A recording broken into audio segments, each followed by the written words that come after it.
Hey guys, so it's time to check out the iPhone 5, or use the iPhone 5 here with iOS 7 Beta 4, the latest beta. I just installed it today.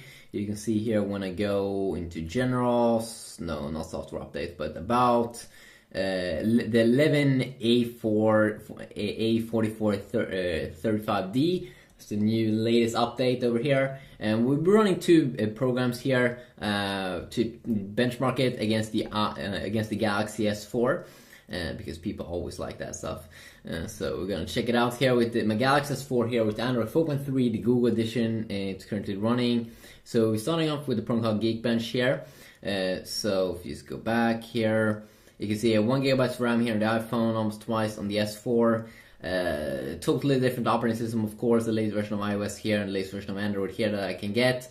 A quad-core 1.9 GHz clock processor that probably will kill the Apple A6 processor inside of the iPhone. I'm pretty sure it's a dual-core processor, clock 1.3 GHz. I'm pretty sure it's not quad-core. Yeah, it's gonna be interesting though to see if the next iPhone gonna have that. Yeah, that would be very nice. No, I'm sure. And I mean, one more time. I mean, we have this boy. I did already show it off in another video. It's a very good stuff. This is the good stuff. I mean, look at it. It looks so good. Yeah.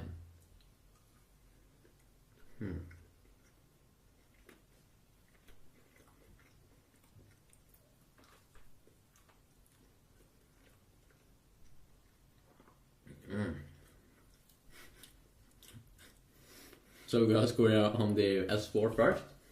Of course, Android with their flagship devices really usually do shine with the CPU or the internals. Usually they have better than Apple's smartphones. So you can see almost twice the score here, 3,151 here on the S4 versus almost 1,700 here on the iPhone 5. It did try out different tests: integer score, floating point score, memory score. Memory score almost twice here on the S4, and it should. Because it does really have more memory. But what about real world performance in terms of gaming? Well, then we can check out the program called Antutu, the 3D rating program that they do have. So let's run this. And I do know these phones, of course, you have a high resolution screen here, way higher resolution on the S4. We do have this full 1080p screen versus the 640x960 screen here on the iPhone 5. I'm pretty sure that's the screen resolution. 4-inch versus 5-inch. That could probably affect the performance here, that the S4 has to render more pixels, but we will be running an off-screen benchmark program test also. You can see that you don't see any guys here. That's because for some reason maybe Antutu doesn't support Android 4.3 at the moment, something, but they still be able to, you can like benchmark, because we're gonna get a score.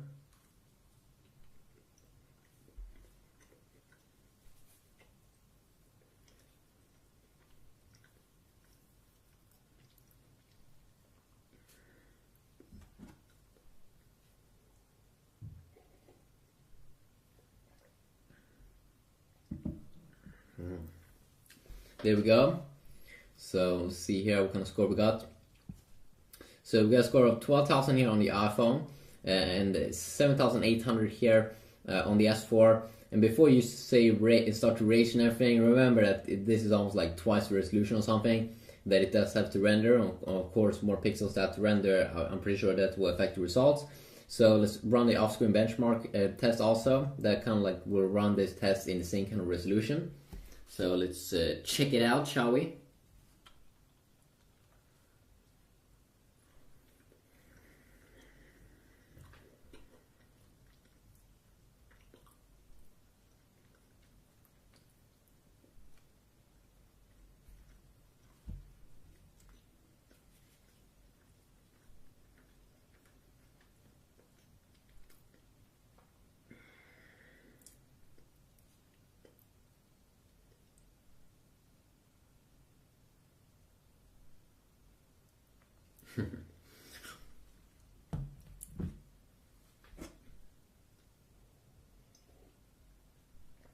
Yes, I do know the S4 seems to be a little bit dead here.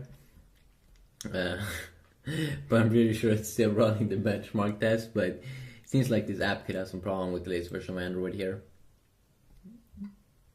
So we got a score here of 2,500 almost on the S4, 2,484 versus 2,617. So you can see here with this same screen resolution here, 1024 x 2048, you get a tiny higher bit score there inside of the iPhone 5 with the PowerVR SGX 543 triple core GPU. Versus the Adreno 320 here, GPU from Qualcomm on the S4. Pretty interesting that they seem to be having kind of like sharing the same kind of power in the GPU, which is very, very nice and good news. Of course, we're waiting here now for a new iPhone to come out, maybe in a month from now, or at least just be unveiled, or maybe like 2 months probably. That's probably a little bit more realistic, so that will be exciting and fun and awesome, so stay tuned for that. Have a good day.